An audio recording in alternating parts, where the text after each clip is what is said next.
ఓం శాంతి. 14/5/24. మధురమైన పిల్లలు, ఆత్మాభిమానులుగా అవ్వండి. నేను ఆత్మను, శరీరమును కాను. ఇది మొదటి పాఠం. ఇదే పాఠమును అందరి చేత బాగా చదివించండి కదా. ఆత్మాభిమానిగా అవ్వండి. నేను ఆత్మని, ఈ దేహం కాదు. ఈ పాఠాన్ని ఏం చేయండి? పక్కా చేయండి.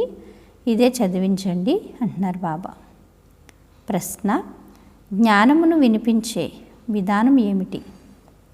ఏ విధి ద్వారా జ్ఞానమును వినిపించాలి? జవాబు: జ్ఞానము విషయాలను చాలా చాలా సంతోషంగా వినిపించండి.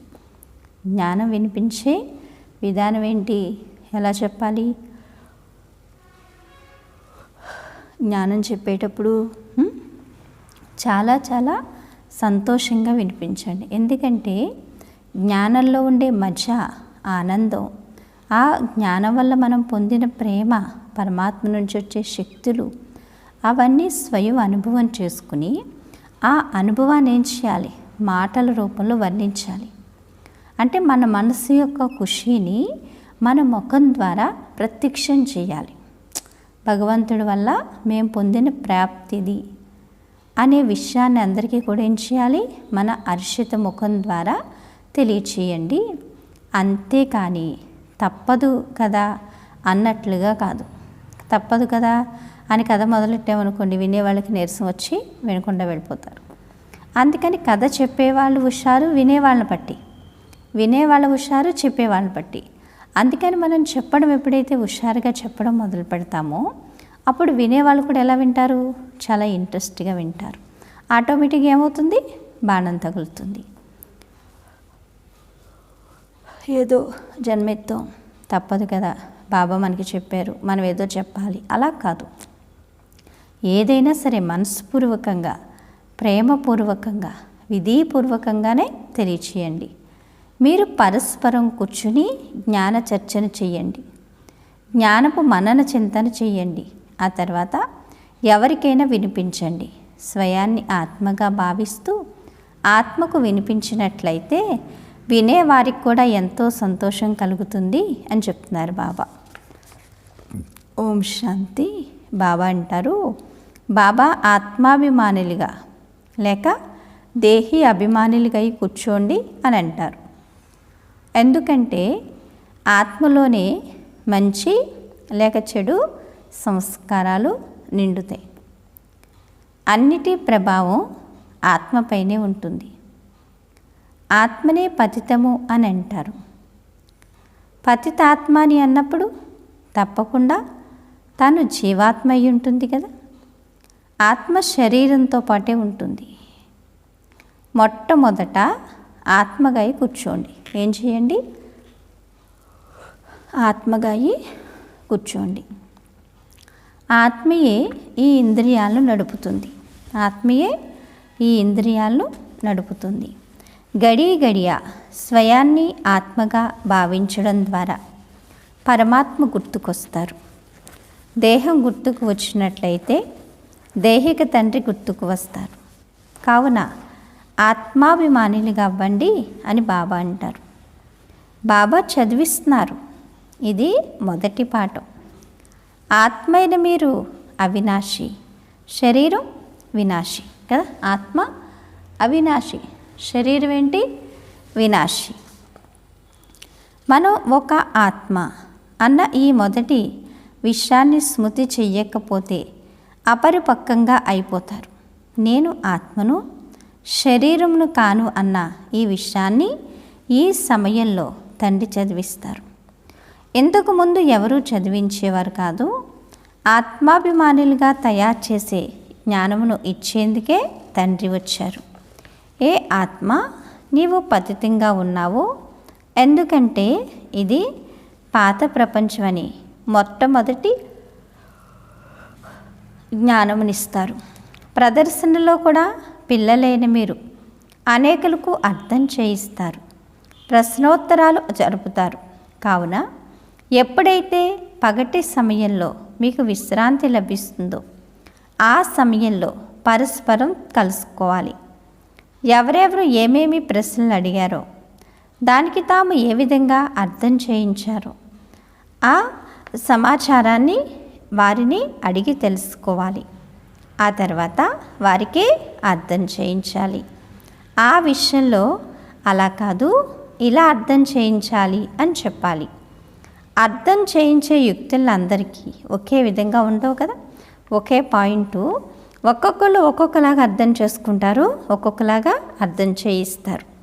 అందుకే నెంబర్ 1 అలా అందరూ ఏమవుతారు, నెంబర్ 1 అవుతారు. ముఖ్యమైన విషయం ఏంటి? స్వయాన్ని ఆత్మగా భావిస్తున్నారా లేక దేహంగా భావిస్తున్నారా? ఫస్ట్ ప్రశ్న ఏంటి? ఆత్మ దేహమా కదా? ఆత్మగా భావిస్తున్నారా లేక దేహంగా భావిస్తున్నారా? అందరికీ తప్పకుండా 2 తండ్రులు కూడా ఉన్నారు. దేహదారులు ఎవరైతే ఉన్నారో వారికి లౌకిక తండ్రి ఉన్నారు, అలాగే పారలౌకిక తండ్రి కూడా ఉన్నారు. అద్దులోని తండ్రి అయితే అందరికీ ఒక్కరే. ఇక్కడ మీకు అనంతమైన తండ్రి లభించారు. వారు ఆత్మలైన మనకు కూర్చుని అర్థం చేయిస్తారు. వారొక్కరు తండ్రి, శిక్షకుడు, గురువు కూడా. ఇది పక్కా చేసుకోవాలి. మీరు ఎవరికైనా అర్థం చేయించేటప్పుడు వారు ఏ ఏ ప్రశ్నలు అయితే మిమ్మల్ని అడుగుతారో ఆ ప్రశ్నలు గురించి పరస్పరం కూర్చుని చర్చించుకోవాలి కదా. ఎవరైనా అడిగే ప్రశ్నకి ఏం చేయాలి? పరస్పరం కూర్చుని చర్చించుకుని అప్పుడు తెలియచేయాలి. బాబా అంటారు, చదువుకోని వారు ఎవరైతే ఉంటారో వారు కూడా కూర్చోవాలి. మీకు పగటి వేళ సమయం దొరుకుతుంది, భోజనం చేస్తారు కాబట్టి నిద్ర నశ వస్తుందని కాదు. ఎవరైతే ఎక్కువగా తింటారో వారికి నిద్ర వస్తుంది, బద్ధకంగా ఉంటుంది. పగలు ఫలానా వారి విధంగా అడిగారు, మేము ఈ విధంగా జవాబు చెప్తాము అని పరస్పరం క్లాస్ చేసుకోవాలి. ప్రశ్నలు అయితే భిన్న భిన్నమైనవి అడుగుతారు, వాటికి యథార్థమైన జవాబు కూడా కావాలి. వాటిని ఆకర్షించమా సంతృప్తిపరచమా అని పరిశీలించుకోవాలి. లేకపోతే మళ్ళీ సరిదిద్దుకోవాలి. బాబా చెప్తున్నారు, చురుకైన వారు ఎవరైతే ఉంటారో వారు కూడా కూర్చోవాలి. అంతేకాని భోంచేశాం కాబట్టి త్వరగా నిద్ర వస్తుంది అని భావించడం కాదు. దేవతలు చాలా తక్కువగా భోంచేస్తారు, ఎందుకంటే సంతోషం ఉంటుంది కదా. కావనే సంతోషం వంటి భోజనం ఇంకేదీ లేదు అని అంటారు. సంతోషమే మనసుకేంటి? సగం బలం. పిల్లలైన మీకు అపారమైన సంతోషం ఉండాలి. బ్రాహ్మణులుగా అవ్వడంతో ఎంతో సంతోషం ఉంటుంది.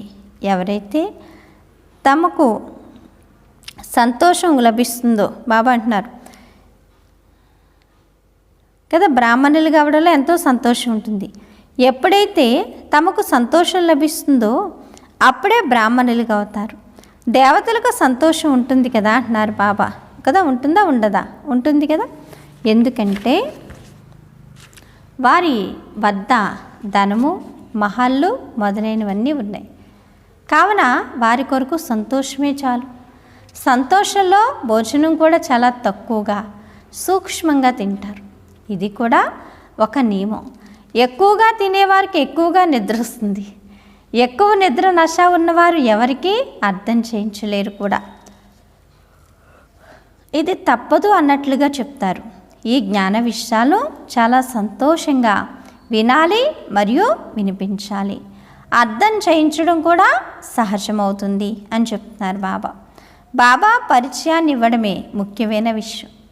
బ్రహ్మను గూర్చి అయితే ఎవరికీ తెలీదు. ప్రజాపిత బ్రహ్మ ఉన్నారు మరియు లెక్కలేనంతమంది ప్రజలున్నారు.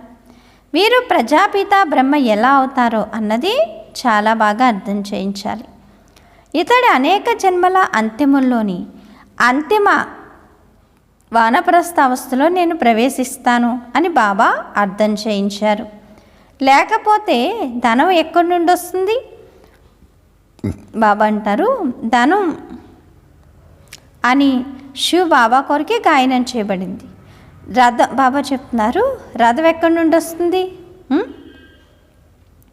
ఎందుకంటే అనేక జన్మల అంతిమ వానప్రస్థావస్థలో నేను ప్రవేశిస్తాను అని బాబా అంటారు. ఎవరిలోకి? బ్రహ్మలోకి.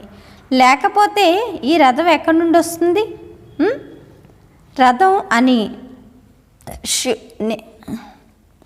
రథము అని శివ్ బాబా కొరకే గాయనం చేయబడ్డది.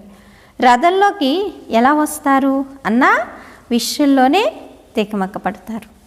బాబా అంటారు కదా, అన్న విషయంలోనే ఏమవుతున్నారు పిల్లలు? తికమక పడతారు. రథం అయితే తప్పకుండా కావాలి. రథం ఏంటి? శరీరం. అతడు కృష్ణుడైతే కాజాలడు. కావున తప్పకుండా బ్రహ్మ ద్వారానే అర్థం చేయిస్తారు. పైనుండి అయితే చెప్పరు కదా. బ్రహ్మ ఎక్కడి నుండి వచ్చారు? నేను ఇతడిని ఎవరైతే 84 జన్మలు తీసుకున్నాడో అతడిలోకి ప్రవేశిస్తాను అని బాబా వినిపించారు. బాబా అంటారు ఇతడికి స్వయం తెలియదు, నేను వినిపిస్తాను కదా. బాబా అంటారు ఇతడికి స్వయం అయితే తెలియదు, నేను వినిపిస్తాను. కృష్ణుడికైతే రథం అవసరమే లేదు. కృష్ణుడు అనడంతో మళ్ళీ భగీరథుడు గుప్తమైపోతాడు. కృష్ణుడిని భగీరథుడు అని అంటున్నారు. అది అతడి మొదటి యువరాజు జన్మ. కావున పిల్లలు లోపల విసార సాగర మదనం చేయాలి. ఇది శాస్త్రాల్లో వ్రాయబడైతే లేదని చెప్తున్నారు బాబా కదా. ఏ శాస్త్రాల్లోనూ కూడా వ్రాయబడి లేదు. బాబా అంటారు కావు అని పిల్లలకు తెలుసు. విసార సాగర మదనం చేసి కలసమును లక్ష్మికి ఇచ్చేయడం జరిగింది అన్నది కూడా యథార్థమే కదా. విసార సాగర మదనం చేసి ఏం చేశారు? అమృత కలసాన్ని కదా, కలసమును లక్ష్మికి ఇచ్చేయడం జరుగుతుంది. బాబా అంటారు తాను మళ్ళీ ఇతరులకు తినిపించింది. అప్పుడే స్వర్గద్వారాలు తెరుచుకున్నాయి. కానీ పరంపిత పరమాత్మ విసార సాగర మదనం చేయాల్సిన అవసరమే లేదు. వారు బీజరూపులు. వారిలో జ్ఞానం ఉందా? వారిలో జ్ఞానమంతా ఉంది. జ్ఞానం వారికే తెలుసు, మరియు మీకు కూడా తెలుసు. ఇది ఇప్పుడు తప్పకుండా వారిలో జ్ఞానం ఉంది. జ్ఞానం కదా. బాబా అంటున్నారు వారిలో జ్ఞానం ఉంది, జ్ఞానం వారికే తెలుసు మరియు మీకు కూడా తెలుసు. ఇది ఇప్పుడు తప్పకుండా బాగా అర్థం చేసుకోవాలి అని చెప్తున్నారు. అర్థం చేసుకోకుండా దేవతా పదవిని ఎలా పొందుతారు? బాబా ఆత్మను రిఫ్రెష్ చేసేందుకు వారికి అర్థం చేయిస్తారు. మిగిలిన వారెవరికి ఏమీ తెలియదు. బాబా చెప్తున్నారు ఇప్పుడు మీ బంగారం భక్తి మార్గం నుండి తొలగిపోయింది కదా. భక్తి మార్గం నుండి ఏమైంది? తొలగిపోయింది. ఇప్పుడు జ్ఞాన మార్గంలోకి వెళ్ళింది. మేము నీకు ఏ జ్ఞానాన్ని అయితే ఇస్తానో అది ప్రాయలోపమైపోతుంది కదా. ఏ జ్ఞానం అయితే ఇస్తారో అదేమవుతుంది? ప్రాయలోపమైపోతుంది కదా. మళ్ళీ కనిపిస్తుందా? కళ్ళకి కనిపించదు అని చెప్తున్నారు బాబా. కనిపిస్తుందా? కనిపించదు కదా. అందుకని ఇచ్చినప్పుడే మనం ఏం చేయాలి? సఫలం చేసుకోవాలి. బాబా అంటారు నేను మీకు ఏ జ్ఞానం అయితే ఇస్తానో అది ప్రాయలోపమైపోతుంది అని బాబా అంటారు. ఒకరు నిరాకార తండ్రి, ఇంకొకరు సాకార తండ్రి. చాలా బాగా అర్థం చేయించడం జరుగుతుంది. కానీ ఎటువంటిదంటే అది ఆకర్షించి దుర్గంధంలోకి తీసుకువెళ్తుంది. పతితులుగా అయిపోతారు పిల్లలు.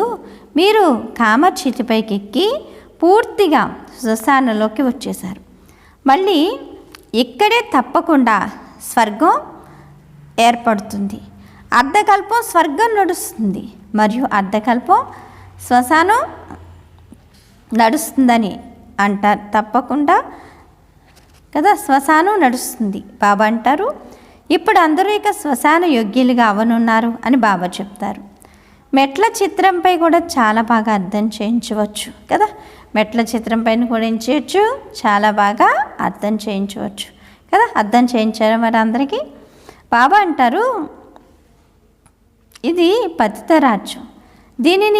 దీని వినాశనం తప్పకుండా జరగనున్నది అంటున్నారు బాబా. ఈ భూమిపై ఇప్పుడు శ్మశానం ఉంది కదా, మళ్ళీ అదే ప్రపంచం మారుతూ ఉంటుంది. అనగా ఇనుప యుగం నుండి స్వర్ణయుగం ప్రపంచం వస్తుంది. మళ్ళీ ఈ 2 కళలు తక్కువైపోతాయి, తర్వాత కళ కూడా తగ్గివైపోతుంది అని చెప్తున్నారు బాబా కదా. కళ కూడా ఏమైపోతుంది. అందుకని బాబా ఏం చెప్తున్నారు, ఇప్పుడే సంపూర్ణంగా తయారైపోవాలి అని చెప్తున్నారనమాట. మళ్ళీ ఇదే ప్రపంచం మారుతుంది, అనగా ఇనుప యుగం నుండి స్వర్ణయుగంగా అవుతుంది, ప్రపంచం వస్తుంది. మళ్ళీ 2 కళలు తక్కువైపోతాయి. బాబా చెప్తారు తతత్వం కళ కూడా తప్పిపోదు. బాబా అంటారు ఉంటుంది, దానితో ఉపద్రవాలు వస్తున్నాయి. మీరు అందరికీ బాగా అర్థం చేయిస్తారు కదా. బాబా ఏం చెప్తున్నారు, మీరు అందరికీ కదా బాగా తయారు చేస్తారు. తండ్రి ద్వారానే విత్తనాలు, తండ్రి ద్వారానే వజ్రాలు వంటి మీరు గవ్వతుల్యంగా ఉండేవారు. ఇప్పుడు తండ్రి వచ్చి వజ్రం వలె తయారు చేస్తారు. తండ్రి ద్వారానే వజ్రం వంటి జన్మ లభిస్తుంది. మళ్ళీ గవ్వతుల్యంగా ఎందుకు అయిపోతారు? మీరు ఈశ్వరీయ సంతానం కదా. ఎవరి సంతానం? ఈశ్వరీయ సంతానం. బాబా అంటారు మీరు ఈశ్వరీయ సంతానం వంటివారు కదా. మళ్ళీ గవ్వతుల్యంగా ఎందుకు అయిపోతారు? మీరు ఈశ్వరీయ సంతానం కదా. ఆత్మలు మరియు పరమాత్మ ఎంతో కాలంగా నేరుగా కదా, ఎంతో కాలంగా వేరుగా ఉన్నారు. మళ్ళీ ఏమయ్యారు? గాయనం కూడా ఉంది. ఎప్పుడైతే అక్కడ శాంతిధామంలో ఉంటారో అప్పుడు ఆ మిలనంలో లాభమేమీ ఉండదు. బాబా అంటారు ఇక్కడ శాంతిధామంలో ఉంటారో అప్పుడు మిలనంలో భారమేమీ ఉండదట. అది కేవలం ఎప్పుడైతే అక్కడ శాంతిధామంలో ఉంటారో అప్పుడు ఆ మిలనంలో లాభమేమీ ఉండదు. బాబా అంటారు అది కేవలం ఎప్పుడైతే అక్కడ శాంతిధామంలో ఉంటారో అప్పుడు ఆ మిలనంలో లాభమేమీ ఉండదంటున్నారు బాబా. అని కేవలం అది కేవలం ఎప్పుడైతే కదా బాబా చెప్తున్నారు అది కేవలం పవిత్రత మరియు శాంతి స్థాపన. ఇక్కడైతే మీరు జీవాత్మలుగా ఉంటారు మరియు తన శరీరం లేక తండ్రి యొక్క పరమాత్మ శరీరాన్ని ధారణ చేసి పిల్లలైన మిమ్మల్ని చదివిస్తారు. మీకు తండ్రిని గూర్చి తెలుసు మరియు మీరు తండ్రి అని అంటారు. దాంతో బాబా పిల్లలు అని అంటారు. లౌకిక తండ్రి కూడా ఏ పిల్లలు రండి మీకు మిఠాయి తినిపిస్తాను అని చెప్పి అంటారు కదా. బాబా అంటున్నారు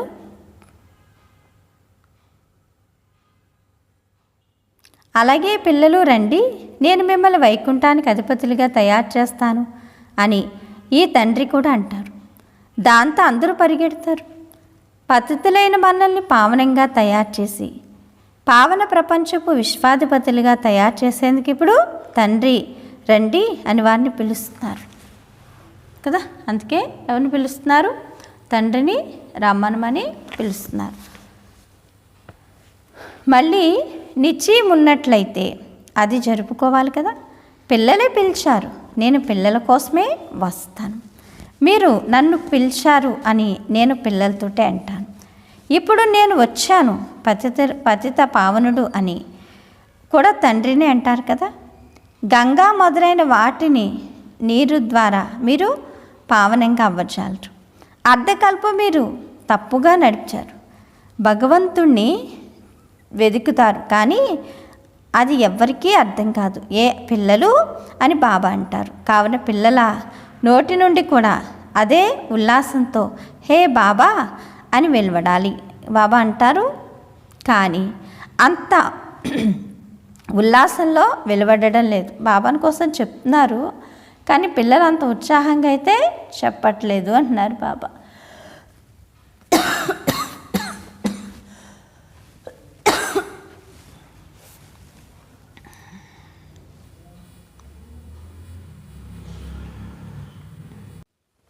బాబా చెప్తున్నారు, ఉల్లాసంతో వెలువడడం లేదు. దీనిని దేహాభిమానం అని అంటారే కానీ దేహీ అభిమానం అని అనరు. ఇప్పుడు మీరు బాబా సన్ముఖంగా కూర్చున్నారు.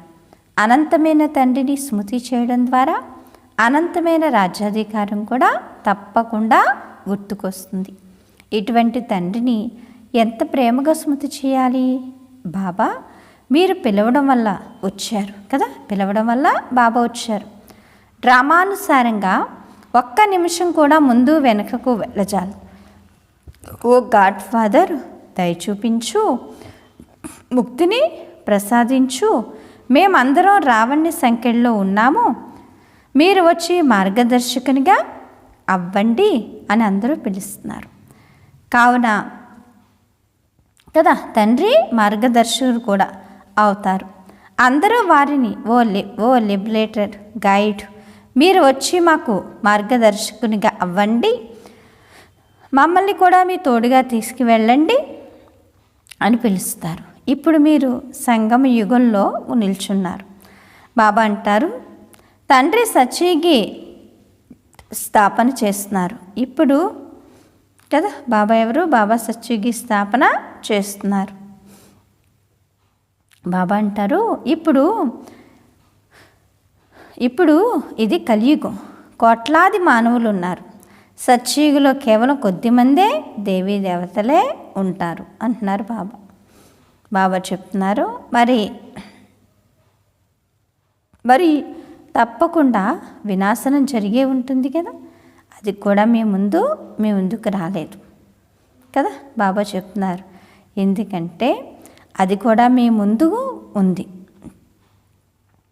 విజ్ఞాన గర్వితులు తమ బుద్ధి ద్వారా ఎన్నో లెక్క లేనన్ని తెలివి కదా.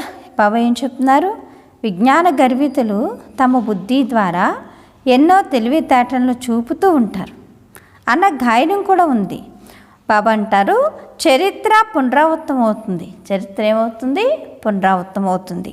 బాబా అంటారు, మేము జ్ఞానంలో కదా, మేము కొత్త ప్రపంచంలో ఉన్నత పదవిని పొందేందుకు పురుషార్థం చేస్తున్నామని మీరు భావిస్తారు కదా. పవిత్రంగా తప్పకుండా అవ్వాలి. ఏమవ్వాలి? పవిత్రంగా అయితే తప్పకుండా అవ్వాలి. బాబా చెప్తున్నారు, ఈ పతిత ప్రపంచ వినాశనం తప్పకుండా జరగాలి అని మీరు భావిస్తారు. మీ పిల్లలు మొదలైన వారు జీవితం ఉండదు. అలాగే ఎవ్వరూ వారసులుగా దాచరు. బాబా అంటున్నారు, అలాగే పెళ్ళిళ్ళు అలాగే ఎవరు వారసులుగానూ జరపరు. బాబా అంటారు, అలాగే పెళ్ళిళ్ళు మొదలైనవి జరగవు. ఎంతో పోయింది కదా. ఇప్పుడు చూడండి, దీంట్లో ఏం మంచిలు లేవు, అలా ఎలాగైతే ఉందో అలా ఉంటుంది అంటున్నారు బాబా. ఇంతకు ముందు కూడా ఇలా ఉండేవారు కాదు. బాబా అంటారు, ఇప్పుడు ఈ కొద్ది సమయమే ఉంది కదా. ఇప్పుడు ఏముంది? కొంచెం సమయమే ఉంది. బాబా అంటారు, కొంచెం సమయమే ఉందంటున్నారు బాబా. బాబా చెప్తున్నారు, ఎందుకంటే మొదటి వారు ఎవరైతే శరీరాన్ని వదిలిపెట్టారో వారు నెంబర్ వారీగా పురుషార్థానుసారంగా జన్మ తీసుకున్నారు. కొందరు అక్కడికి వెళ్ళి అక్కడికి వచ్చి ఉంటారు కదా. బాబా అంటున్నారు, జన్మ తీసుకుంటారు. కొందరు అక్కడికి వచ్చి ఉంటారు కదా. కొందరిని చూస్తే వీరు బయట నుండి వెళ్ళిపోయిన వారే అని కూడా భావిస్తారు. బాబా అంటారు,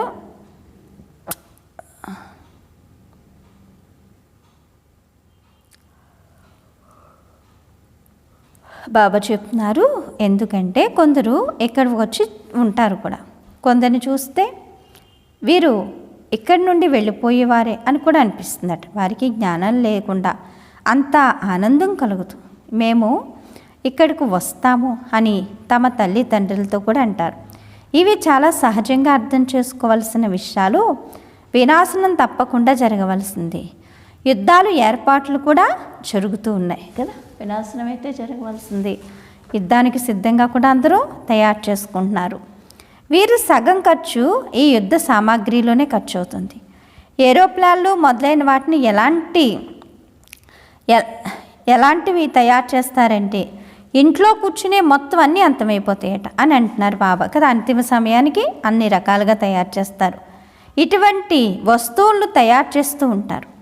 ఎందుకంటే మొత్తం అన్నీ అంతమైపోతాయి అని అంటారు. ఇటువంటి వస్తువులను తయారు చేస్తూ ఉంటారు. బాబా అంటారు ఎందుకంటే హాస్పిటల్స్ మొదలైనవి ఉండవు కదా. డ్రామాలో ఇది కూడా బాబా యొక్క కదా, ఇది కూడా ఏంటి చెప్పండి, బాబా యొక్క రహస్య ప్రేరణ లభించినట్లుగానే ఉంటుంది. అది కూడా డ్రామాలో రచింపబడి ఉంది. రోగగ్రస్తులుగా అయ్యే విధంగా అవ్వచాలదు అని యోగంలో ఉంటూ ఆయువును పెంచుకుంటారో వారి ఆయువు కూడా పెరుగుతుంది, తోడుగా ఉంటుంది అని చెప్తున్నారు బాబా కదా. ఆయువు కూడా పెరుగుతుంది కదా. స్వ ఇచ్ఛతో శరీరాన్ని వదిలేస్తారు. బ్రాహ్మణులు బ్రహ్మంలోకి వెళ్ళేందుకు అలాగే సంతోషంగా శరీరాన్ని వదిలివేస్తారని చూపిస్తారు. కానీ అలా ఎవరు బ్రహ్మంలోకి వెళ్ళరు. అలాగే పాపాలు కూడా అంతమవ్వవని, మళ్ళీ పునర్జన్మలు కూడా ఇక్కడే తీసుకుంటారు. నన్ను ఒక్కడినే స్మృతి చేయండి, ఇంకెవరిని స్మృతి చేయకండి. ఇదే పాపాలను అంతం చేసుకునేందుకు యుక్తి అని బాబా తెలియజేస్తున్నారు. లక్ష్మీనారాయణలు కూడా స్మృతి చేయకూడదు. ఈ పురుషార్థం ద్వారానే మనం ఆ పదవిని పొందుతున్నామని మీకు తెలుసు. స్వర్గస్థాపన జరుగుతోంది. మనం ఆ పదవిని పొందేందుకు నెంబర్ వారీగా పురుషార్థానుసారంగా చదువుతున్నాం. మరి రాజ్యవంశం ఏదైతే నడుస్తుందో దాన్ని బాబా ఈ సంగమ యుగంలో ఇప్పుడే స్థాపన చేశారు. మీరు భాషను కూడా ఎలా చేయాలంటే దానితో అది ఎవరి బుద్ధిలోనైనా కూర్చుండిపోవాలి. ఈ సమయంలో మనం ఈశ్వరీయ సాంప్రదాయాలుగా మరియు ప్రజాపిత బ్రహ్మకుమార్ల ప్రజాపిత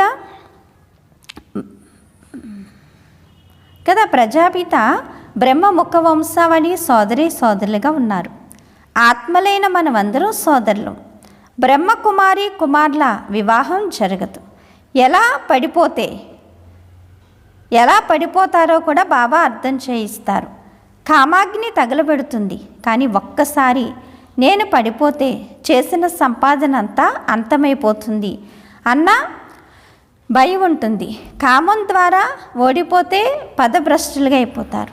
సంపాదన ఎంత ఉన్నతమైంది కదా. బాబా అంటున్నారు వారికి నమస్కారం కదా. బాబా అంటున్నారు అది కూడా అంత ఆనందం, అంతే కదా. మరి బాబా చెప్తున్నారు ఎందుకంటే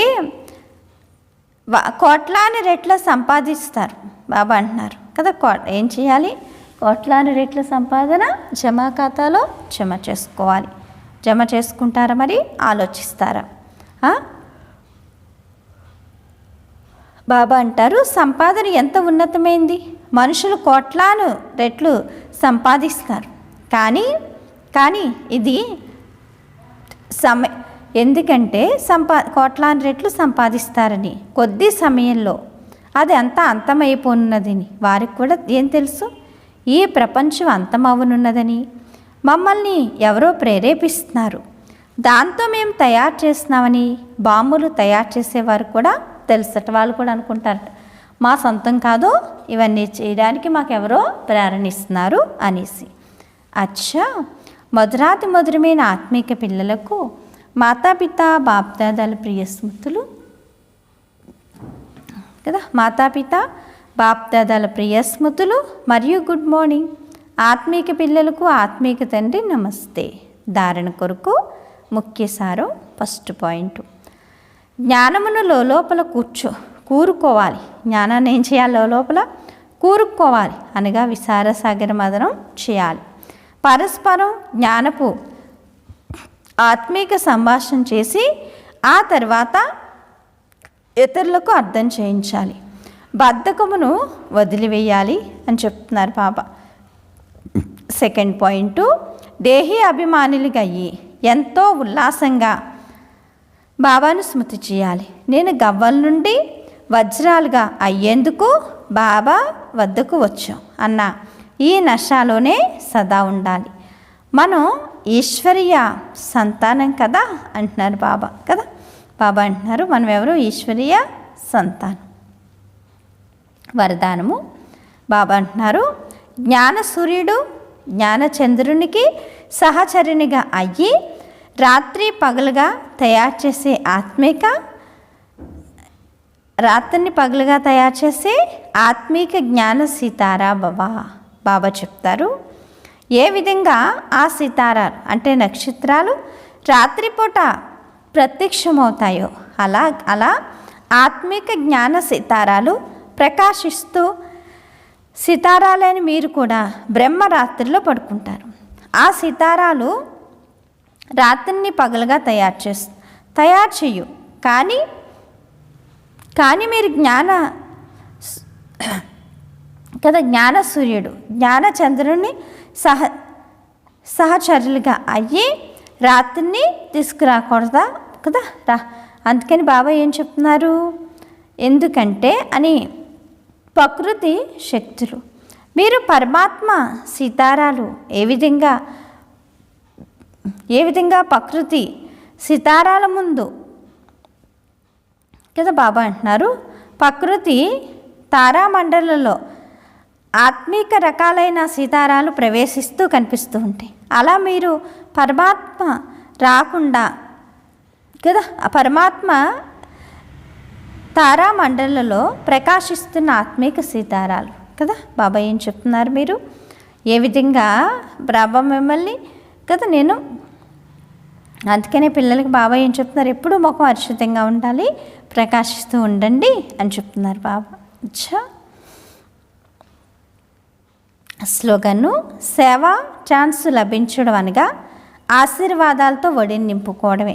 బాబా ఏం చెప్తున్నారు, సేవ యొక్క ఛాన్సు లభించడం అంటే ఏంటి, ఆశీర్వాదాలతో మందులు నింపుకోవడమే అని చెప్తున్నారు బాబా కదా. అచ్చా మధురాతి మధురమైన ఆత్మీక తండ్రికి ఆత్మీక పిల్లల యొక్క ప్రియ స్మృతులు, గుడ్ మార్నింగ్ మరియు నమస్తే నమస్తే నమస్తే.